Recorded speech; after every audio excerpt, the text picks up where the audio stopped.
माननीय सदस्य श्री नरेश महस्के जी। धन्यवाद। आपने मुझे आज रेल मंत्रालय के संबंधित डिमांड फॉर ग्रांट्स पर हो रही चर्चा में बोलने का अवसर दिया। इस मंत्रालय का मेरे लिए एक विशेष महत्व है, क्योंकि आज से लगभग 172 वर्ष पहले भारत की पहली रेल मुंबई से ठाणे के बीच में चली थी, जो मेरा लोकसभा क्षेत्र है। यह भारत सरकार और हमारी एनडीए गठबंधन की दूरदर्शी सोच है कि अब 170 वर्ष बाद देश की पहली बुलेट ट्रेन भी ठाणे से होते हुए मुंबई जाएगी, और इसके लिए मुंबई और ठाणे के बीच देश में पहला अंडर सी टनल समुद्र के नीचे से सुरंग के निर्माण की शुरुआत हुई है। इसको पढ़ दूं पहले। वैश्विक स्तर पे माननीय सदस्य केवल माननीय सदस्यगण, मेरे पास सदस्यों की एक लंबी सूची है। यदि सभा की सहमति हो तो सभा का समय रात्रि 10 बजे तक बढ़ाया जाए। जी। वैश्विक स्तर पर माननीय अध्यक्ष महोदया, काफ़ी लेट तक चलेगा ये डिबेट, तो जितने भी हमारे सांसद साथी हैं उनके लिए भोजन की व्यवस्था रेलवे की तरफ से है। अगर सभी पधारें और भोजन करें। धन्यवाद। वैश्विक स्तर पर केवल 5 देशों के पास ही इस तरह की अत्याधुनिक तकनीक उपलब्ध है। आज भारत भी उस सूची में शामिल हो गया है। यह हम सब के लिए गर्व की बात है, और इसके लिए मैं माननीय प्रधानमंत्री नरेंद्र मोदी जी, माननीय रेल मंत्री अश्विनी वैष्णव जी की और रेलवे के सभी कर्मचारियों का अभिनंदन करता हूं, जिनके प्रयासों से आज रेलवे वर्ल्ड क्लास फैसिलिटीज दे रहा है। मैं धन्यवाद देता हूं हमारा नेता और महाराष्ट्र के उप मुख्यमंत्री एकनाथ शिंदे जी की, जिनके नेतृत्व और प्रयासों से बुलेट ट्रेन का काम तेजी से हुआ, और महाविकास आघाड़ी ने पूरी कोशिश की थी कि बुलेट ट्रेन को रोकने की, और तब के मुख्यमंत्री उद्धव ठाकरे जी ने तो इसे व्हाइट एलिफेंट बताया। लेकिन शायद उद्धव जी को यह नहीं पता था कि महाराष्ट्र की जनता को स्पीड ब्रेकर नहीं, एक्सप्रेसवे जैसा विकास चाहिए है। मैं आज सुबह ही एक अपोजिशन एमपी से बात किया और पूछा कि आज रेल बजट पे बोलने वाले हैं कि नहीं। वो बोले क्या बोलेगा, अश्विनी जी ने ऐसा अच्छा काम किया है, मुझे बोलेगा तो मुझे टीका टिप्पणी करनी पड़ेगी, और मेरे दिल से मैं चाहता हूं कि इतना अच्छा काम करते हुए मैं टीका टिप्पणी नहीं कर सकता। यही अश्विनी जी के काम का एक सर्टिफिकेट, आज मैं उसका नाम नहीं बताऊंगा वो एमपी को, लेकिन सुबह दिल पे हाथ रख के वो एमपी ने मुझे बताया।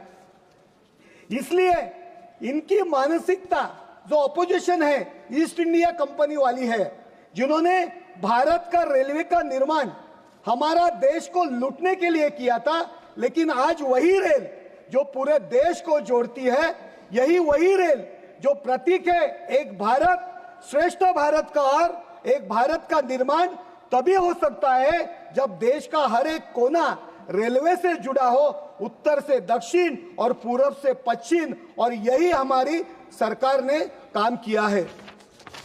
आज भारतीय रेलवे अपने 68,584 किलोमीटर लंबे नेटवर्क 31 मार्च 2023 तक और 12.5 लाख से अधिक कर्मचारियों से के साथ दुनिया का चौथा सबसे बड़ा रेलवे नेटवर्क है, जो एक ही प्रबंधन के तहत संचालित होता है।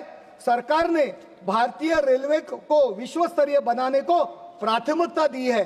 केंद्रीय बजट 25-26 में रेलवे के लिए रिकॉर्ड 2,62,200 करोड़ का पूंजीगत व्यय आवंटित किया गया है, जबकि सकल बजटीय सहायता ग्रॉस बजटरी सपोर्ट 2,52,200 करोड़ निर्धारित की गई है। विपक्ष के साथी कह रहे थे कि महाराष्ट्र के साथ अन्याय हुआ। महाराष्ट्र को कुछ नहीं मिला। मैं उन्हें स्पष्ट रूप से बताना चाहता हूं कि हमारी डबल इंजन सरकार से तहत महाराष्ट्र में रेलवे को 3 गुना अधिक विकास हो रहा है। और मैं केवल बात नहीं कर रहा, आंकड़े खुद इसकी गवाही देता हूं। पूरे देश में रेलवे द्वारा महाराष्ट्र को सबसे अधिक 23,778 करोड़ का रिकॉर्ड बजट आवंटन मिला है, जो राज्य के विकास के लक्ष्यों से तेजी से पूरा करने की मदद करेगा।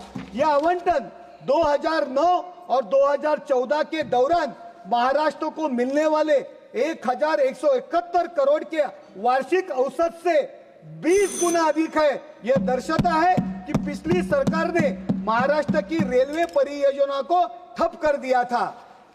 मैं मंत्री जी यहाँ सामने हैं, उनके समक्ष अपने क्षेत्र की कुछ मांगों को रखना चाहता हूं। उम्मीद करूंगा जल्द ही उसकी कार्रवाई हो जाए। कोकण दीवा रत्नागिरी पैसेंजर ट्रेन को पूर्व की तरह दादर से प्रारंभ किया जाए। कोकण की ओर जाने वाली सभी ट्रेनों को दीवा स्टेशन पे ठहरा दिया जाए। थाना स्टेशन से चेन्नई और दिल्ली के लिए नई ट्रेनों की व्यवस्था की जाए। कुर्ला कल्याण के बीच में नई एक्सप्रेस लाइनों को उद्घाटन हुए 3 साल बीत चुके हैं, लेकिन अभी तक इन मार्गों पर एक्सप्रेस ट्रेनें नहीं चलाई गई है। रेलवे प्रशासन तुरंत ध्यान दे। कर्जत CSMT पनवेल मार्ग से नई लोकल शुरू की जाए, जिससे मुंबई करों की यात्रा समय 25 मिनट तक कम हो सके।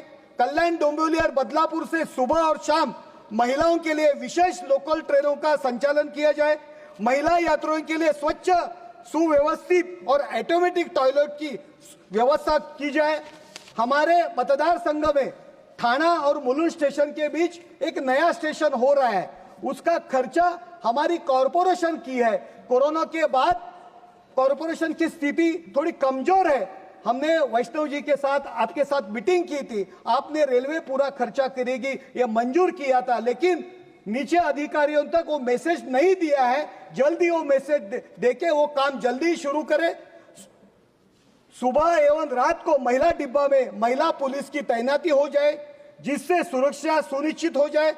थाना जिले के सभी स्टेशन मीरा भाईंदर, नई मुंबई, कल्याण से कसारा एवं कर्जत खोपोली पर स्वयंचलित सीढ़ियां, एक्सीलेटर और लिफ्ट की सुविधा उपलब्ध की जाए। थाने जिले के सभी रेलवे स्टेशनों पर CCTV निगरानी प्रणाली प्रस्तावित की जाए। कल्याण एवं थाने रेलवे स्टेशन पर ADRM स्तर के अधिकारी नियुक्त की जाए, जिससे यात्रियों को मुंबई जाकर शिकायत दर्ज करने की आवश्यकता न पड़े। दीवा स्टेशन पर कोकण यात्रियों के लिए आधुनिक AC वेटिंग रूम बनाए जाए, जिनमें महिला एवं पुरुषों के लिए अलग सुविधा हो जाए। जो ₹1 क्लिनिक हमारे स्टेशन के बाहर शुरू हुई थी, टेंडर खत्म होने के बाद वो बंद हो चुकी है, वो जल्दी शुरू की जाए। AC लोकल जल्द से जल्द ज्यादा चलाया जाए और उनके टिकट दर मर्यादित रखे। 2 मिनट मैडम। नासिक कसारा या कल्याण नासिक लोकल सेवा शुरू की जाए। दीवा वसई रेलवे मार्ग पर लोकल ट्रेनों की संख्या बढ़ाई जाए। कल्याण पनवेल वाया कलमबोली लोकल सेवा शुरू की जाए। कल्याण वाशी वाया ऐरोली लोकल सेवा शुरू की जाए, जिससे थाने स्टेशन का यात्री का भर कम हो जाएगा। ट्रांस हार्बर लाइन पर थाना से उरण लोकल सेवा शुरू की जाए। कल्याण रेलवे यार्ड में जितना काम पूरा हो चुका है, उसे हिस्से से लंबी दूरी की ट्रेनों का संचालन शुरू किया जाए, जिससे लोकल ट्रेनों का मार्ग खाली हो और देरी रोकी जा सके। रेलवे कर्मचारियों के लिए जो स्पेशल ट्रेन छुट्टी है, उनमें केवल 25% ही पैसेंजर रहते हैं, इसीलिए वो ट्रेनों में से आम जनता, वरिष्ठ नागरिकों, विद्यार्थियों को कुछ सीटें आरक्षित की जाए। रेलवे स्टेशन का पुनर्विकास एवं नई परियोजना के साथ अमृत भारत स्टेशन योजना के तहत पुनर्विकास हो जाए। महाराष्ट्र में विशेष रूप से ठाणे से कल्याण, डोंबिवली, बदलापुर, कसारा और कर्जत जैसे प्रमुख रेलवे हब्स के योजना लाखों यात्री सफर करते हैं। भारतीय रेलवे जनता की धड़कन है और यह आवश्यकता है कि यात्रियों की सुरक्षा, सुविधा और समयबद्ध यात्रा सुनिश्चित की जाए। अब हमें जो गति बढ़ रही है वो गति को बनाना रखना चाहिए। नई परियोजना को प्राथमिकता देना चाहिए।